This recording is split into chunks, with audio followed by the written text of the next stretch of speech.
I'm Emily, 45 years old. 18 years ago, I gave up everything to build an empire with the man I loved, only to find secret divorce papers calling me a useless cow. He erased me from our company, our story, our legacy. But the night he thought he was celebrating his greatest success, I quietly lit the match that burned it all down. Before I tell you what happened next, let me know where you're watching from. And truly, thank you for being here. Let me take you back to 2005. I was working as the chief accountant for Henderson Construction, a reputable mid-sized firm based in Austin. At 27, I had a stable, well-paying job, a sleek downtown apartment overlooking Lady Bird Lake, and what I thought was a clear, steady path ahead of me. My life was structured, successful, and on track. At least that's what I believed. I'd worked hard to build a career and a life I was proud of, and I felt like I finally had things figured out. But as I'd soon learn, plans have a way of unraveling the moment you think you're in control. Then Marcus Richardson walked into my office one Tuesday morning in early March, changing everything without even trying. He was 6'2", with sandy brown hair styled just the right amount of messy, and a smile so disarming it could sell a penthouse to someone sleeping on the street. 32 years old and running a fledgling real estate development startup, from a sad little office in a strip mall, Marcus came looking for help with his books. But from the moment he leaned against my desk like he owned the place, I knew this wasn't going to be a typical client relationship. "I've heard you're the sharpest financial mind in Austin," he said smoothly, flashing that dangerous smile. "I need someone who can turn dreams into spreadsheets that actually make sense." His confidence was larger than life, and so were his aspirations. Luxury condos to redefine the Austin skyline, shopping centers that would make Rodeo Drive feel like a back alley, mixed-use developments that could transform entire neighborhoods. The problem? He had about $50,000 in his business account and dreams that required $50 million. Most accountants would have walked him right back out the door. But Marcus had a way of speaking that made the outrageous feel inevitable. He talked like someone who had already succeeded and just needed the world to catch up. And I'll admit it, he was magnetic. That easy charm, that intensity in his eyes, and that kind of effortless appeal that makes smart women forget every red flag they've ever learned to spot. So when he invited me to dinner to discuss collaboration opportunities, I said yes before my rational mind even had a chance to argue. That dinner turned into a marathon conversation that stretched until 2 a.m. We talked about everything: his vision for Richardson development, my approach to sustainable growth, the movies we loved, the wines we hated, and the kind of legacy we each wanted to leave behind. By the time he walked me to my car, I was already halfway in love with his ambition, and entirely enchanted by the way he looked at me like I was the one variable he hadn't realized his dreams needed. "Emily Harper," he said, letting my name linger like it was something sacred. "You're going to change my life." Within 6 months, I wasn't just managing his books, I was rebuilding the very structure of his business. I reimagined his entire model, crafted financial projections that made his audacious ideas look not just plausible, but profitable, and created systems that tracked multiple projects across different development phases. I even helped him transition from that dingy strip mall to a sleek downtown office that matched the scale of his vision. "You're brilliant, Em," he'd tell me, watching as I reshaped another impossible budget into a viable plan. "You see solutions where I only see chaos. We're going to build an empire together." That word, together, was intoxicating. It made every long night, every spreadsheet, every risk feel like part of something monumental, something ours. The first big leap came later that same year, a high-end condo project in downtown Austin that would require at least $300,000 in startup capital. Marcus didn't have it, but I did. I had $200,000 sitting in my savings, part of my grandmother's inheritance, gathering dust at 2% annual interest. It was my safety net, my backup plan, my future security. "It's a risk," I told him one night over dinner at our favorite Italian restaurant. "If this doesn't work, I lose everything." Marcus didn't flinch. He reached across the table, took my hands, and gave me a look that made me believe in miracles. "Baby, this won't fail. But even if it did, I'd spend the rest of my life making it up to you. This is our dream, Em. We're in this together." And just like that, I wrote the check the very next morning. When Marcus proposed that December, he didn't do it over champagne or in some candlelit restaurant. He dropped to one knee right there in the middle of the groundbreaking ceremony for our condo project, surrounded by investors, construction workers, and camera flashes. "Emily Harper," he said, that $1 million grin lighting up his face. "You're not just going to be my wife. You're going to be my partner, 50-50, always. What's mine is yours. What's yours is mine. We're going to build something that lasts forever." Of course, I said yes. How could I not? I was 27, madly in love with a man who made me feel like I could conquer the world, and fully convinced that we were on the cusp of something extraordinary. I believed that love, real love, could transcend fear, failure, and even money. Our wedding in June 2006 looked like a Southern living spread brought to life. We held it at a hill country resort, hosted over 300 guests, and had a live band playing under a canopy of twinkling lights. The air was heavy with the scent of hydrangeas and peonies. Austin Monthly featured us as Texas's newest power couple, the strategic accountant and the visionary developer poised to transform the city's real estate game. In every photo, Marcus holds me like I'm the most precious thing he's ever touched. During our first dance, he leans close and whispers, "This is just the beginning, Mrs. Richardson. We're going to build an empire that will outlast us both." Mrs. Richardson. I adored the sound of that almost as much as I adored the man who made it mine. The first 5 years of our marriage were everything I had ever imagined and hoped marriage could be. Richardson Development Group, the company we had poured our hearts and talents into, blossomed from that scrappy $50,000 startup into a powerhouse worth over $10 million. My name was on everything: incorporation paperwork, loan applications, board authorizations. I wasn't just in the background. I was listed as the CFO, the co-founder, the one who brought order and strategy to Marcus's vision. At industry conferences and investor dinners, Marcus proudly introduced me as the financial genius behind our success. And for a while, I genuinely believed we were unstoppable. We moved into a magnificent house in River Oaks, the kind of place that makes people slow down just to admire it.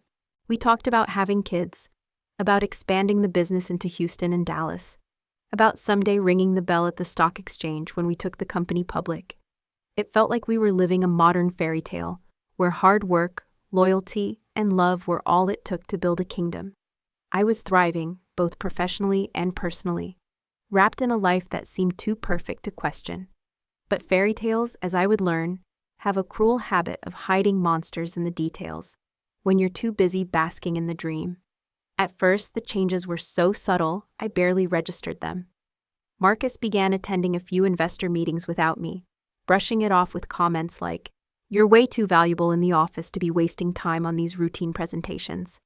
Then came the excuses about why I wasn't needed at certain networking events, how I should focus on operations, while he managed the outward-facing strategy. When I expressed concern, he'd take my hand, kiss my forehead, and say, "You're the brain of this operation, Em. I'm just the pretty face. You're the one actually making it work." I clung to those words like a lifeline, desperate to believe I was still essential, even as I was being carefully and systematically erased from the company's public image. By the time 2012 rolled around and Richardson Development went public, my name had nearly vanished from every piece of public-facing company material. The press releases celebrated Marcus as the visionary founder who had built Richardson Development from the ground up with grit and genius. My role was reduced to vague mentions, early financial backer, or ongoing support on operational matters, as if I had simply written a check and then quietly stepped away. It was infuriating. I had architected the entire financial framework that kept the company running, and yet I was being edited out of the very story I helped write. When I confronted Marcus about the IPO press coverage, his response was calm, polished, and deeply patronizing. "It's just better for public relations, babe," he said, shrugging like it was obvious. "Investors feel more confident seeing a single strong leader at the helm. You know how important you are to me, to us. That's what really matters." But that wasn't what mattered. Not really. Because while my name was vanishing from the headlines, it remained firmly attached to every legal and financial obligation the company took on. I was still a co-signer on every loan, still liable for every credit line and expansion deal. My personal assets, my savings, my inheritance, even the house, were tied to a company that had all but pretended I didn't exist. And then came 2015, the year everything fell apart in ways I could no longer deny. Marcus announced a corporate restructuring designed for tax efficiency, and I didn't think much of it at first. But when the paperwork arrived, I sat in stunned silence, reading over the new titles and revised ownership structure. I was no longer listed as co-founder or CFO. I had been quietly demoted to passive investor, with a meager 15% stake in the company I had built from the ground up. I stared at the documents for what felt like hours, my heart pounding in disbelief. When I confronted him, Marcus smiled like nothing was wrong. "It's just paperwork, baby," he said casually. "Nothing's changed between us. You're still my partner in everything that matters." But something had changed, something fundamental. He just didn't think I'd notice, or worse, didn't think I'd do anything about it. I wasn't ready to admit the truth out loud yet, but deep down, I felt the ground shifting under our marriage. And that's when Jessica Martinez entered the picture. She was hired as Marcus's new executive assistant, a job he described as critical to managing the company's growing complexity. She was 28, stunning in a way that made other women instinctively straighten their posture and reapply their lipstick. Jessica had an MBA from Rice, a polished demeanor, and an uncanny ability to make Marcus feel like he was the most brilliant man in the room, which of course only fueled his ego further. "She's got the credentials," Marcus told me one night, sliding her resume across the table. "Real estate experience, finance background, strong organizational skills. She's going to take a lot off my plate." I wanted to believe that's all it was. I wanted to believe I was being overly sensitive, overly protective, maybe even paranoid. But it didn't take long to notice how Marcus seemed to light up when she entered a room, how his voice got softer, more amused, more animated, how late nights at the office became routine again, always with Jessica right there, helping with urgent projects or time-sensitive client needs. He began traveling more frequently, visiting project sites I wasn't even invited to anymore. Jessica coordinated all the logistics, and when I raised an eyebrow at the shift, Marcus dismissed it with a smile. "It's just business, Em. You're tied up with financials and investor reports. Jessica's great with clients. She knows how to smooth things over on site." But deep down, I knew it wasn't just business, not anymore, because Marcus's definition of loyalty, of partnership, of love, had quietly started to mean something very different from mine. 3 months ago, everything shifted, quietly, catastrophically, with a single sheet of paper I was never supposed to find. I had been rummaging through Marcus's home office looking for our insurance documents when I stumbled across a folder marked Personal Legal Confidential. It was tucked in the back of a locked drawer I had never opened, and something about the label made my heart skip. I opened it, not expecting anything dramatic. Inside, I found documents from a law firm I'd never heard of, Hartwell & Associates, specialists in family law. My hands started to shake as I read the first page. They were preliminary divorce papers, with my name on them. But I wasn't the one filing. I was the one being discarded. According to the firm's consultation notes, I was described as a non-contributing spouse with expensive lifestyle habits and unrealistic expectations regarding marital assets. The legal strategy advised Marcus to minimize community property exposure and establish clear documentation of business ownership to protect clients' interests. Not our interests, not my interests, just Marcus's. I sat there for a long time, the words blurring as tears welled up. My husband, my partner of nearly 2 decades, had been preparing to walk away from our marriage while safeguarding everything we had built together, making sure I left with as little as legally possible. That night, everything inside me shattered, but I didn't show it. Over the next 3 months, I quietly began investigating my own marriage. I combed through financial records I'd once proudly created, traced paper trails I hadn't realized I'd been laying out for him, and pulled threads until the entire tangled web of betrayal began to unravel. What I uncovered made my stomach churn. Marcus had been shifting company assets into shell subsidiaries, registered in his name alone, entities that I had no legal claim to. He had set up lucrative consulting contracts with a firm called Martinez Strategic Solutions, and a quick search revealed the owner, Jessica Martinez. Money that should have been company profit was being funneled directly to his mistress, hidden in plain sight through fake consulting work. But it got worse. Marcus had taken out a $15 million loan against our home, to fund a speculative development project in Miami. According to the project reports I found, it was already running months behind and millions over budget. If it failed, which was looking increasingly likely, we would lose everything. Our home, our assets, our reputation. Marcus wasn't just cheating on me with another woman. He was setting me up to take the fall while he walked away with his new life, clean and unburdened. That was the moment I stopped feeling heartbroken and started feeling dangerous. If Marcus wanted a war, I'd give him one. Tonight was supposed to be his crowning glory. The annual Richardson Development Charity Gala at the Four Seasons Houston. 500 guests, 3 state senators, the city's real estate elite, and enough millionaires to buy an island. I'd planned this event for 8 consecutive years, turning it into a cornerstone of our brand's image. But this year, Marcus told me I was relieved of the responsibility, suggesting I should just relax and enjoy it as a guest. At the event I had conceived, organized, and perfected. That alone would have been enough to break some women, not me. I spent 4 hours getting ready, professional hair and makeup, a custom sapphire blue gown that hugged every curve, and heirloom jewelry so elegant it demanded reverence. Marcus had insisted I look flawless. "You need to look perfect tonight, Em," he muttered that morning without looking up from his phone. "There'll be important people there, and you know how impressions work in this industry." I had become a human accessory, not a partner, not even a wife. Just a polished piece of decor designed to enhance his brand. The ballroom at the Four Seasons looked like something out of a billionaire's fever dream. Crystal chandeliers that shimmered like falling stars, gold-rimmed everything, and floral displays so extravagant they belonged in Versailles. But as I stepped inside, it wasn't the decor that stole my breath. It was the seating chart, specifically the head table. My seat, the one I had occupied for 15 years, was gone. In its place, seated with effortless confidence in a scarlet-red dress that probably cost more than my car, was Jessica Martinez, smiling, radiant, at ease. She looked like she belonged there, like she had always belonged there. Marcus stood a few feet away, surrounded by investors, animatedly holding court like some kind of real estate deity. He was magnetic, dressed in a custom tux, sipping champagne like he hadn't just spent the past year laying the groundwork to discard me. When his eyes landed on me, his face shifted, not with joy, not with warmth, not even with obligation.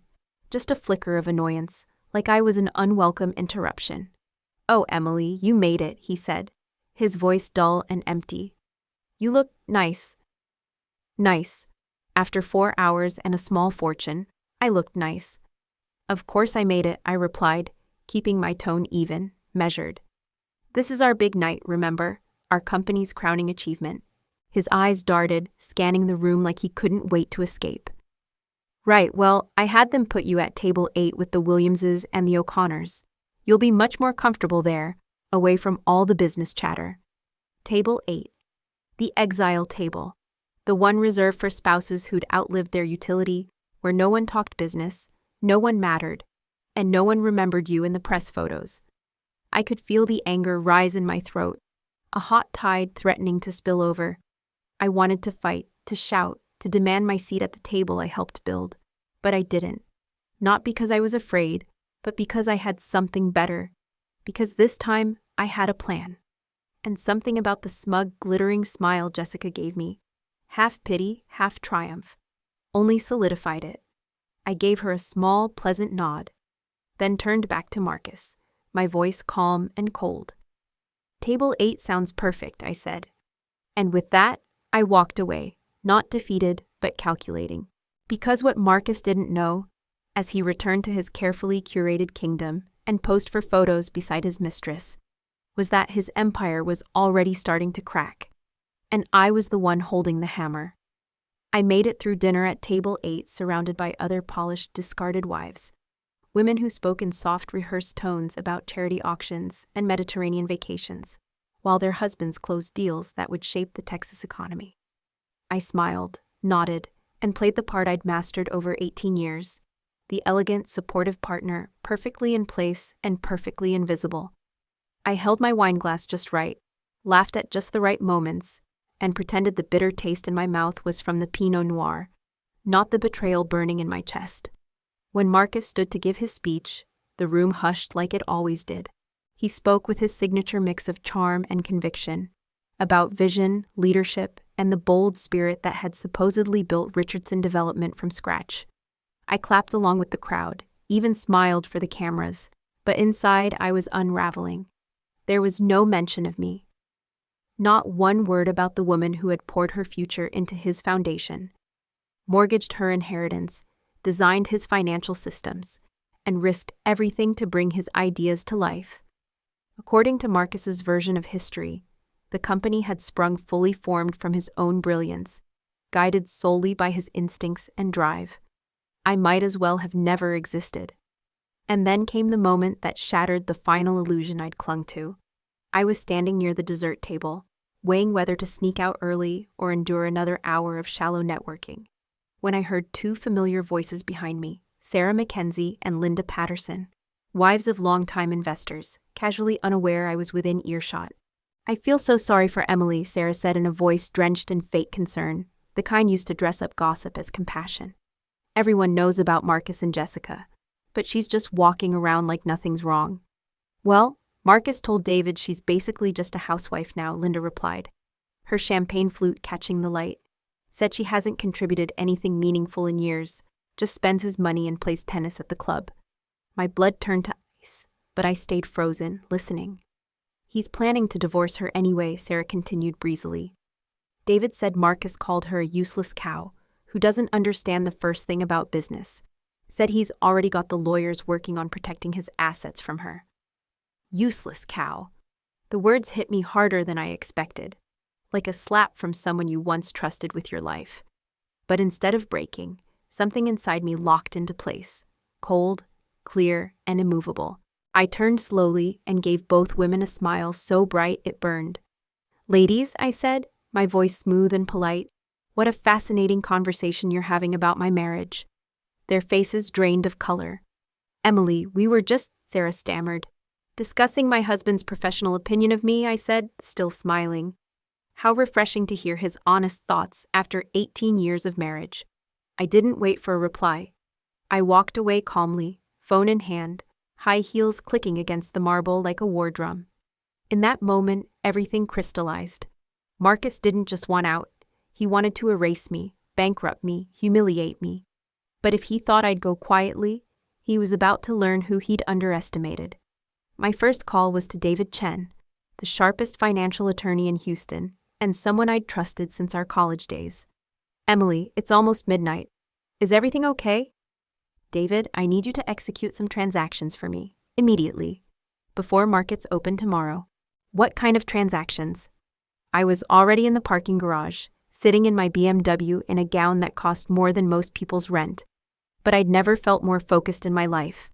"I want to liquidate every share of my Richardson Development stock, $12 million worth. And I need you to freeze all joint accounts Marcus can access. Cancel every credit card with his name on it." There was a pause. "Emily, that's the nuclear option. Are you absolutely sure? Maybe we should meet next week to..." "Next week Marcus will have moved more assets out of reach. I need this done before he realizes what's happening." "Are you getting divorced?" The question sat heavy in the silence. 6 hours ago, the idea would have crushed me. Now it felt like a clean breath after drowning. "Yes," I said. "And this time, I intend to control the narrative instead of being a casualty of it." My second call was to Mitchell Crawford, Richardson Development's largest outside investor and a longtime family friend. "Emily, what's going on? It's past midnight." "Mitchell, I need to talk to you about some things you may not know regarding Richardson Development's financial situation." Over the next 30 minutes, I told him everything. The shell corporations, the hidden transfers to Jessica's fake firm, the $15 million loan Marcus had taken out against our home, the Miami project hemorrhaging money with no realistic chance of breaking even. "Jesus, Emily, how long has this been happening?" Years, I said. And he's been making me legally responsible for all of it. You have proof? Every document, contracts, loan agreements, internal transfers, it's all black and white. There was a long silence. I could almost hear him calculating risks, timelines, headlines. If this goes public, the company's going to implode. Investors will panic. I know, I said quietly. That's what I'm counting on. By 6 a.m., the first dominoes had already begun to fall. David executed the sell-off and froze the accounts. Marcus's credit cards were declined when he tried to buy breakfast. Richardson Development's stock plummeted 15% in pre-market trading as word of a sudden, massive shareholder sell-off hit the wires. And Mitchell? He'd called an emergency board meeting to discuss serious irregularities in financial governance and possible fiduciary misconduct. My phone started ringing at 6:47 a.m. Marcus's name flashed across the screen over and over, each call more frantic than the last. I didn't answer. Instead, I made myself a perfect cup of coffee, sat at my home computer, and wrote an email that would end both my marriage and Marcus's carefully curated reputation. For 18 years, I had been the silent architect behind the empire he claimed as his own. Today, I would be silent no more. Emily Richardson hereby notifies the board of directors of Richardson Development Group of the immediate liquidation of her 15% ownership stake in the company, effective immediately. Additionally, Mrs. Richardson is terminating all personal financial guarantees and withdrawing from all joint business obligations as of this date. Any questions regarding this decision should be directed to her legal representation at Chen, Hartwell & Associates. Furthermore, Mrs. Richardson is formally requesting a complete forensic audit of all company finances, including but not limited to consulting payments, subsidiary transactions, and loan agreements executed without proper board oversight. This action is taken in response to unauthorized use of marital assets and deliberate misrepresentation of Mrs. Richardson's contributions to company operations. I hit send at exactly 8:30 a.m., then poured myself a second cup of coffee and waited. It didn't take long. My inbox began filling within minutes. Panicked messages from board members, investors, and executives who had no idea what storm was about to hit them. Richardson Development's stock price nosedived within the hour. Financial blogs and business news networks were already running headlines. Richardson Development in crisis. Co-founder's wife liquidates holdings amid allegations of financial misconduct. Marcus had once told me perception could kill a company faster than facts. Today, I was making both work in tandem. The text from Marcus came fast, unfiltered, and increasingly unhinged. Emily, what the hell are you doing? Call me back right now. You're destroying everything we built together. This is insane. You can't blow up our lives because you're upset. That's what he called this. Like I was some fragile, irrational woman acting on a mood swing, not someone making the most calculated, strategic decision of her life. When the landline rang, the same landline he hadn't touched in years, I knew he was spiraling. Emily, thank God you answered. We need to talk, right now, face to face. His voice cracked under pressure, shaky and stripped of the arrogant control he usually wielded like a weapon. Gone was the smooth real estate mogul. What remained was a man watching his kingdom burn. Good morning, Marcus, I said with cool detachment, stirring honey into my coffee like this was just another Tuesday. How was the rest of your celebration last night? Don't do this. Don't play games with me, Emily. You've triggered a company-wide crisis. The stock's in free fall. The bank's demanding explanations for the frozen accounts. 3 of our biggest investors are threatening to pull funding. What the hell were you thinking? I was thinking, I replied slowly, clearly, that 18 years of being called a useless cow was probably long enough. The silence on the other end was instant and deafening. Emily, who told you I said that? He asked, but his voice had already confirmed it. Does it matter? Is it true? I didn't raise my voice. I didn't have to. He could hear the steel in every word. You know how important you are to me, to the company. You're just being emotional. You're going to regret this for the rest of your life if you don't stop now. There it was. Emotional. The word men like Marcus used when a woman dared to take control of her own narrative, when she stopped being a silent, decorative asset and became a force to reckon with. I've never made a more rational decision, Marcus. and I'm just getting started." There was a pause. "What do you mean, getting started?" "I mean, I've filed for divorce. You'll be served this afternoon. I'm also requesting a full forensic audit of company finances, including all those generous payments to Martinez Strategic Solutions." Dead quiet. I could hear my own breath steady and strong. "Emily, please. Whatever you think you know, whatever you heard, we can work through it. Just give me a chance to explain. Don't do anything else until we can sit down and talk like adults. There's nothing to work through. You made your choice when you decided I was disposable. Now you get to live with the consequences of that choice."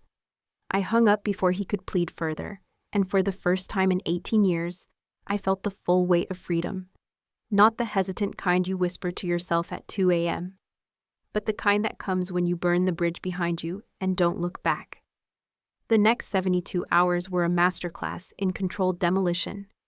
Every attempt Marcus made to access company funds was met with a denial. His corporate credit cards were declined at the high-end steakhouse he used to frequent. The Miami project imploded when the truth about the unauthorized funding surfaced, triggering penalty clauses that bled millions from the company's reserves. Investors started pulling out one by one, partners cut ties, and behind closed doors, board members whispered about fiduciary breaches and potential criminal liability. Jessica Martinez's consulting firm found itself suddenly under legal scrutiny. Prosecutors opened an investigation into whether the millions she received were part of a fraudulent scheme. She tried to explain her qualifications, MBA from Rice, strategic vision, and all the usual buzzwords. But when asked to provide actual deliverables from her so-called consulting work, she came up short. You don't get to siphon $8 million with nothing to show and expect no one to ask questions. Meanwhile, I sat comfortably in my home, fully in my name, thanks to an overlooked clause I'd insisted on years ago, and watched Marcus's empire collapse in real time. Every breaking news alert, every email from the board, every missed call from Marcus felt like another carefully executed chess move. I wasn't acting out of revenge. I wasn't acting out of bitterness. I was enforcing boundaries, holding people accountable, reclaiming my story. The best part? Every step I took was legal, documented, accountable. I hadn't sabotaged the company. I had merely exposed it. I hadn't ruined Marcus. I'd given him the opportunity to reveal his own corruption. Marcus had spent nearly 2 decades teaching me how this game was played. He just never expected I'd be the one to finish it and win. 3 days after I detonated the world Marcus had so carefully constructed, one lie at a time, I finally agreed to meet him face to face. Not in our home, which I now considered mine alone. Not in his office, where he once ruled like a king, but in the sterile glass-walled conference room at David Chen's law firm, where every word would be recorded, every move witnessed, and every attempt at manipulation neutralized. I wanted no ambiguity, no charm tactics, no revisionist history. When Marcus walked in, he looked like a man who'd aged 10 years in 3 days. His hair, once meticulously styled, was now limp and unkempt. The bespoke suit that used to command attention hung wrinkled and heavy on his frame, like it hadn't seen a hanger or a shower since the fallout began. The air of power and control he always wore like cologne had vanished, leaving behind someone who looked smaller than I'd ever seen him. Exhausted, hollow, broken. Jessica trailed behind him, but the radiant woman who'd once smirked at me across a gala table had also disappeared. In her place was a pale, restless shadow, constantly checking her phone and glancing toward the door like she was waiting for someone to say run. Her lipstick was faded, her confidence gone. "Emily," Marcus began, his voice hoarse, like he hadn't slept or stopped yelling in days. "You have to stop this madness. You're destroying everything we built together over the past 18 years. I leaned back in my chair, calm, composed, completely untouchable. After years of being belittled, minimized, and erased, there was something poetic about watching him unravel across from me. Together, I repeated, letting the word echo in the room like an accusation. "When was the last time you even said that word about us, Marcus? When was the last time you treated this marriage like a partnership instead of a stage for your solo act?" He stiffened, and for a second I saw a flicker of his old arrogance flare. This isn't the time for emotional outbursts or relationship therapy, he snapped. The company is bleeding out by the hour. We're going to lose the house. The Miami project is dead. You need to undo those transactions now and help me stabilize the situation before it's too late. I need to? I asked, my voice laced with cool amusement. And just like that, something in his face shifted. For the first time in 18 years, Marcus looked afraid of me, not because I was angry, but because I wasn't. Marcus, for nearly 2 decades, I've cleaned up your messes. I've balanced your books when you overspent. I've covered your delays with charm and excuses. I've sacrificed my career, my time, myself so you could shine. But this mess, this one's yours to sit in. I reached for the folder in front of me and slid it across the table with surgical precision. Inside was every piece of damning evidence, contracts, transfers, shell accounts, the entire architecture of betrayal. This isn't about cash flow or development hiccups. This is about systematic betrayal. You stole from me, you lied to me, you gambled with everything I gave you and lost. David Chen, ever the composed diplomat, cleared his throat. Perhaps we can all take a breath and work toward a mutually beneficial settlement. There is no mutual anything, I said, never breaking eye contact with Marcus. There's no we left to negotiate with. Some bridges don't burn, they explode. Jessica, suddenly remembering she existed, tried to find her voice. Emily, we're all professionals here. Surely we can come to some kind of arrangement that doesn't destroy everything. It doesn't have to get uglier than it already is. I turned to her with an icy precision that made her shrink into her chair. Jessica, 3 days ago you sat in my chair at my table, wearing a gown my money paid for, while my husband publicly erased me from my own legacy. You've been siphoning off money I earned. You didn't need to say anything about me. You enjoyed every second of watching me disappear. So no, I don't think there's anything left for us to work out. Her face turned the color of brick. Marcus leaned forward, voice cracking like a fault line. Emily, I'm sorry. I handled everything horribly. I know that now. But if you don't help me, we'll both lose everything. Please? We've built so much. No, Marcus. You will lose everything. I will be just fine. He lowered his voice like he was confessing to a priest. What do you want? Just tell me what it'll take to make this right. I studied the man across from me, this hollowed-out version of the man I once loved. The man I built a company with. The man I trusted, followed, and defended. The man who traded it all away for flattery, ego, and a younger woman in a red dress.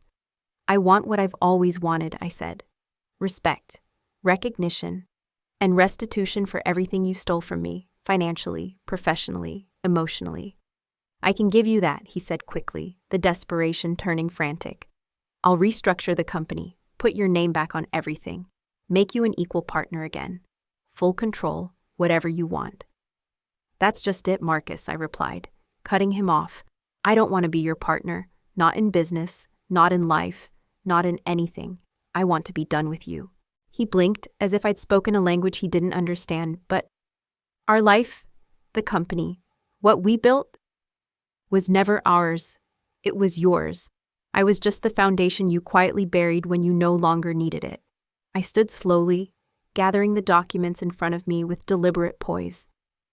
David has the full terms of my settlement, 50% of all legitimate marital assets, including the pre-fraud valuation of Richardson Development. I'm also seeking compensation for 18 years of unpaid labor, branding, and partnership contributions. That's financially impossible, Marcus sputtered. It would bankrupt me and destroy the company. Then maybe, I said calmly, you should have thought about that before deciding I was disposable. I turned to leave but paused at the door, delivering the final blow with the same quiet precision I'd used to dismantle his empire. Oh, and Marcus, I've decided to keep the Richardson name. Not because of you, but because I earned it. I built it. And I intend to make sure everyone in Texas knows exactly whose name made that company successful. The room fell into stunned silence. No one moved. No one spoke. Jessica stared at the floor. Marcus looked like he'd just realized the full scope of what he'd lost. I walked out, heels clicking against the tile, like the closing notes of a symphony.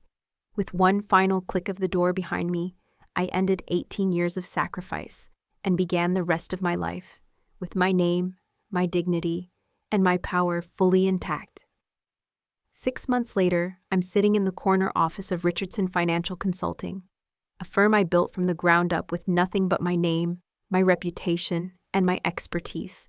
It's elegant, modern, and unmistakably mine. The glass walls overlook the Houston skyline, and every morning, the sunlight hits my desk in a way that reminds me how far I've come. I kept the Richardson name, not as a symbol of what Marcus and I once shared, but as a declaration, a reminder to him that it never belonged to him alone, that I made it mean something. And now, every time someone says my name in the business world, he has to live with that. The divorce was finalized 3 weeks ago after months of brutal legal trench warfare. I walked away with $9 million in liquid assets, the River Oaks home, now worth over $3 million, and a 30% ownership stake in Richardson Development's most valuable completed properties. Marcus retained the company name and whatever was left of its shell after 3 major investors pulled out and the Miami project was declared an official bankruptcy. He got the scraps. I took the substance. The forensic audit I demanded exposed even more rot than I'd suspected. Jessica's firm, Martinez Strategic Solutions, had received over $12 million in consulting fees for work that didn't exist. No contracts, no deliverables, just wire transfers. Now, federal prosecutors are building a case. Wire fraud, money laundering, maybe more. Her MBA from Rice can't explain why someone with no verifiable experience in real estate received more than most Fortune 500 CFOs. Paper-thin lies don't hold up under real audits. As for Jessica, she vanished 2 months ago, the moment it became clear Marcus wasn't the catch she thought he was. The gossip mill says she's now working at a mid-tier real estate firm in Dallas, pulling a modest salary and pretending her past doesn't exist. Marcus can go looking for her if he wants. He'll find a ghost where a mistress used to be. She got what she came for. Then she fled when the foundation cracked. They deserve each other. But the real victory didn't come from court judgments or dollar signs. It came yesterday, during lunch at the Houston Club with Mitchell Crawford, Richardson Development's former lead investor and one of the sharpest minds in Texas real estate. "Emily," he said, lowering his glass after a toast, "I've watched how you handled everything. Your timing, your strategy, the way you executed every move with surgical precision. I want someone like you advising my investment team." The consulting contract he offered was more than I ever made in my most profitable year with Marcus. And he didn't offer it because I was someone's ex-wife. He offered it because of who I had proven myself to be: calculating, ethical, relentless when it counted. Within days, 3 more developers reached out. Word travels fast in Houston. And apparently, dismantling a fraudulent empire with precision and poise earns you something even more powerful than money: reputation. Last week, I bumped into Marcus at Central Market. Total accident. I was reaching for blood oranges. He was pushing a cart and checking his phone like a man desperate for news that wasn't coming. He looked faded. Just another middle-aged man in designer loafers, hoping no one recognized him as the former visionary founder whose empire had quietly crumbled. He tried small talk, asked how I was adjusting to this whole new chapter, said something vague about maybe being friends when all the legal dust settled. I looked at him, really looked, and felt absolutely nothing. No heat, no satisfaction, not even pity, just emptiness. Like I was staring at someone I used to sit next to on an airplane, vaguely familiar, entirely irrelevant. "I hope you figure out what you're looking for, Marcus," I told him, honest and unbothered. "But we don't have anything to say to each other anymore." Then I turned and walked away. No dramatic exit, no parting shot, just quiet, irreversible closure. And I didn't look back. The River Oaks house feels lighter now, like it finally belongs to me. I've repainted the walls, stripped out every trace of Marcus's taste, and replaced the sterile design with warmth, texture, and color. The master bedroom breathes again. I turned his home office into a photography studio. The formal dining room where I once played the role of perfect hostess is now a planning space for my next ventures. Every room has a new purpose. Every inch reflects the woman I've become, not the wife I once was. People ask if I regret those 18 years. If I feel like I wasted my best years building someone else's dream, my answer is always the same. Absolutely not. Those years taught me the boundaries of loyalty, the cost of silence, the weight of ambition when it's not shared. More importantly, they taught me how strong I am when I stop prioritizing someone else's spotlight and finally step into my own. Figuring out who I am without Marcus. That's been the greatest gift he ever gave me. Unintentionally, of course. He never meant to empower me, only to erase me. But sometimes erasure is what creates space for reinvention.